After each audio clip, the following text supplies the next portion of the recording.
ঐতিহ্য ও সংস্কৃতির মেলবন্ধন বেনারস শহরে একটা শান্ত স্নিগ্ধ মনোরম পরিবেশে আমরা যে কটা দিন কাটিয়েছিলাম, মানে আমাদের সেই থাকার ঠিকানাটা ঠিক কীরকম ছিল, সেখানকার থাকার সাথে সাথে খাওয়ার ব্যবস্থা কীরকম, ব্যবস্থাপনা এবং সুযোগ সুবিধা কী কী রয়েছে, এবং সেখান থেকে বাকি সমস্ত জায়গা কিভাবে যেতে পারবেন, সেগুলো নিয়ে আমরা চলে এসেছিলাম আমাদের বেনারসে থাকার ঠিকানার প্রথম পর্বের ভিডিও নিয়ে। যদি এখনও না দেখে থাকেন তাহলে উপরে আই বাটনের লিঙ্ক দেওয়া রইল, অবশ্যই দেখবেন। বেনারসের এই অভূতপূর্ব সুন্দর জায়গায় থাকতে গেলে আপনারা বুকিং কিভাবে করবেন, কতদিন আগে বুকিং করবেন, এখান থেকে বাকি সমস্ত ট্যুরিস্ট প্লেসে যাওয়ার ব্যবস্থা কি রয়েছে এবং এখানে থাকতে গেলে খরচ কত, সব কিছু বলে দিচ্ছি একে একে। ডাইনিং হল দিয়ে যে সাধু নিবাস, সেখানকার একটা গেট এটা, মানে পাশ দিয়ে এইবার মেন গেটের দিকে যাচ্ছি। বিবেক সঞ্জীবনী, এখানে বিভিন্ন কিছু কালেকশন পাওয়া যায়। আর ওই সামনে যেটা দেখতে পাচ্ছেন ওইটা হচ্ছে মন্দির। সোলার প্যানেল পুরো, এখান থেকেই মঠের পুরো ইলেকট্রিক সাপ্লাই আসে। আর এইটা হচ্ছে সেন্ট্রাল অফিস। আর এইটা হচ্ছে রামকৃষ্ণ মিশন সেবাশ্রম, বেনারসে মেন গেট। এই গেট কিন্তু সারাদিন খোলা থাকে না, এই গেট কিন্তু টাইমলি খোলে, টাইমলি বন্ধ হয়। মেন গেট দিয়ে এন্ট্রি নিতেই সামনে এই ডকুমেন্টের দরজার পাশেই ডান দিকে পড়বে বুক স্টোর, আর তার পাশেই ওই যে সেন্ট্রাল অফিস। আর বাঁ হাতে, মানে এই যে যেটা দেখতে পাচ্ছেন, এটাই হচ্ছে অদ্বৈত আশ্রম এবং রামকৃষ্ণ মিশন সেবাশ্রমের মাঝে ঠাকুর মা স্বামীজির মন্দির।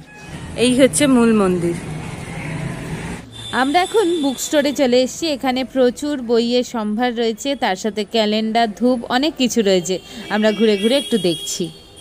আমরা বই আর ক্যালেন্ডার কিনেছি। আসুন আমরা এবার মন্দিরের দিকে যাই। রামকৃষ্ণ অদ্বৈত আশ্রমের গেট কটা থেকে কটা খোলা থাকে সবকিছু এখানে রয়েছে।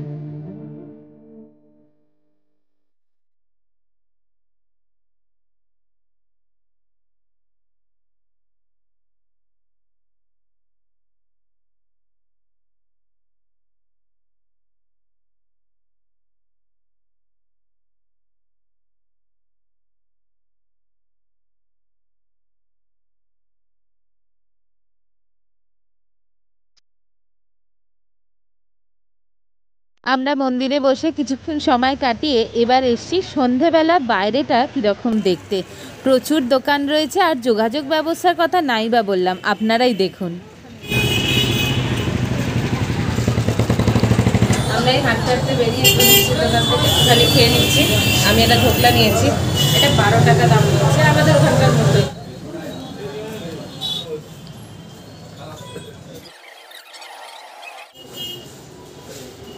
এখানে অনেক কিছু পাওয়া যায়, মানে রেস্টুরেন্ট, হোটেল সবই আছে।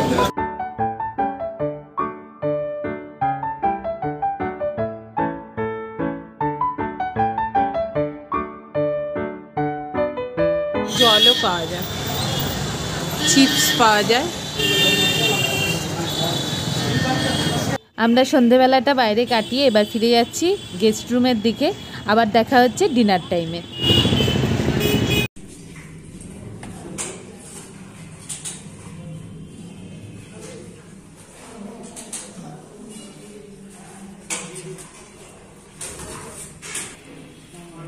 ঝোল, ডাল, সবজি, আলু মাখা।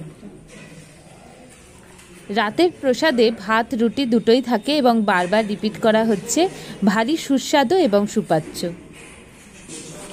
আর শেষ পাতে আমাদের খাওয়া হয়ে গেছে, শেষ পাতে রয়েছে দুধ। প্রতিদিন সকালে থাকে টক দই আর রাত্রে থাকে দুধ, সাথে মিষ্টিও।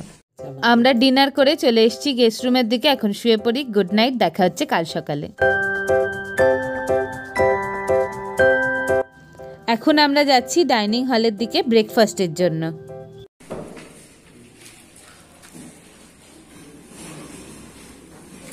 আজকে ব্রেকফাস্টে রয়েছে মুড়ি এবং ঘুগনি, সাথে চা, মাঝে মাঝে সুজি, লুচি তরকারি, রুটি তরকারিও দেওয়া হয়। এখন ঘড়িতে বাজছে ঠিক 9:30। আমরা বেরিয়ে পড়েছি। শুধু পরিবেশটা দেখুন, এখানে একটুখানি হাঁটা পথ গেট অবধি, বেশিক্ষণ নয়, মানে জাস্ট 100-150 মিটার গেলে বাঁদিকেই গেট, সাইড গেটটা। এই দেখুন ভেতরেই অটো চলে আসে। লাগেজ সাথে থাকলে বা অন্য কোনো কারণে আপনারা যদি 10 টাকা 20 টাকা বেশি দেন তাহলেই ভিতরে ঢুকিয়ে দেবে। এই গেটটা দিয়ে ঢুকলে তবেই আপনারা কিন্তু গেস্ট হাউসের দিক দিয়ে ঢুকতে পারবেন। আর সামনে বেরোলেই দেখুন অটো, টোটো, রিক্সা, প্রচুর ট্রান্সপোর্ট অ্যাভেলেবেল, সাথে লোকাল ট্রান্সপোর্টও পাওয়া যায়। আর বলবেন গুরু নানক গার্লস কলেজ, এই সামনে একদম অপোজিট, এই কলেজটা ঠিক অপোজিটেই হচ্ছে এই গেটটা। গদুলিয়া চক, দশাশ্বমেধ ঘাট এবং কাশী বিশ্বনাথ মন্দির ওখান থেকে একদম কাছেই।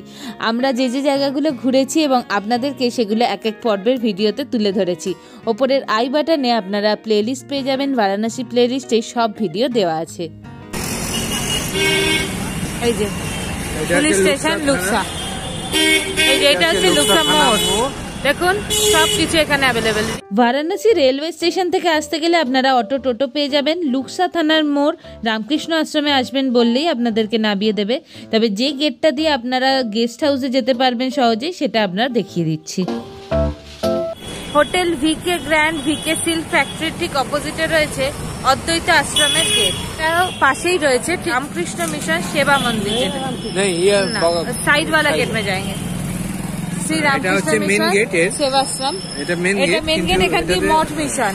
আর আপনারা যারা গেস্ট হাউসে থাকতে চাইছেন তারা যাবেন হচ্ছে সোজা গিয়ে, এখান থেকে দেখবেন আমরা লেফট টার্ন নেব, ওই লেফট জায়গাটায়। এখানে দেখুন বেরোলেই আপনারা টোটো, অটো সব পেয়ে যাবেন। সামনেটা পুরো মোড় একটা, ওই যে সামনে একটা গুরুদ্বারা টাইপ দেখতে পাচ্ছেন, ওইখানটা অব্দি গিয়ে বাঁদিক নিতে হবে আমাদেরকে।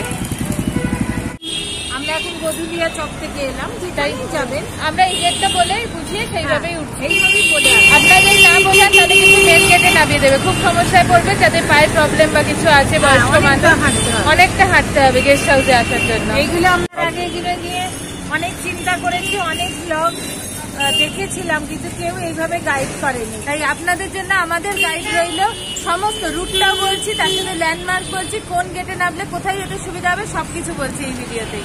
আমাদের সাথে দেখতে থাকুন আর আসুন। এবার আপনাদের জানিয়ে দিই যে বুকিং কোন পদ্ধতিতে এবং কতদিন আগে করবেন এবং এখানকার থাকা খাওয়ার খরচ কত। বুকিং এর জন্য এখানে ওয়েল অ্যাডভান্স মেল করতে হয়। মেলই এখানে একমাত্র বুকিং পদ্ধতি, কোনো রকম ফোনে যোগাযোগ হয় না। এবং আপনারা ইমেল পাঠালে ওনারা একটা ফর্ম পাঠান, সেই ফর্মটা ফিল আপ করে দিলে তারপর আপনাদের বুকিং অ্যাভেলেবিলিটি বা সমস্ত কিছু ডিটেলস ওভার ইমেলেই জানানো হয়। আর যদি কোনো উৎসব অনুষ্ঠানের সময় আসেন বা বিশেষ দিনে আসতে চান তাহলে বেশ অনেকটা আগে থেকে আপনাদের মেল করে যোগাযোগ করতে হবে। এইটাই হচ্ছে Ramakrishna mission home of service, Varanasi Ramakrishna মিশনের গেস্ট হাউসের ইনস্ট্রাকশন, টাইমিং সবকিছু দেওয়া রয়েছে। দেখুন এখানে গেস্ট হাউস চার্জ যেটা রয়েছে, ফিক্স চার্জ, সেটাও এখানেই দেওয়া রয়েছে। আমি দাঁড়িয়ে রয়েছি, এখানেই হচ্ছে কেয়ারটেকার থাকেন, এটা কেয়ারটেকার অফিস। আমরা এখান থেকেই যা কিছু লাগবে, মানে যদি আপনারা কোথাও যেতে চান তার জন্য বুকিং টুকিং সবকিছু এখানেই হয়। আর এখানেই চেকিংয়ের সময় সই করতে হয় একটা রেজিস্টারে, করার পর আপনারা এখান দিয়ে ব্যাগ নিয়ে চলে যাবেন আপনাদের রুমে, এবং চেক আউটের সময় এখান থেকেই আপনাদেরকে চাবি দিয়ে দেন আপনাদের বেরোতে হবে। রামকৃষ্ণ ভাবানুরাগী, ভাবাদর্শে বিশ্বাসী এবং দীক্ষিত ভক্তগণ এখানে অনায়াসেই কয়েকটা দিন কাটিয়ে যেতে পারেন। আশা করি আমাদের মতো আপনাদেরও ভালো লাগবে।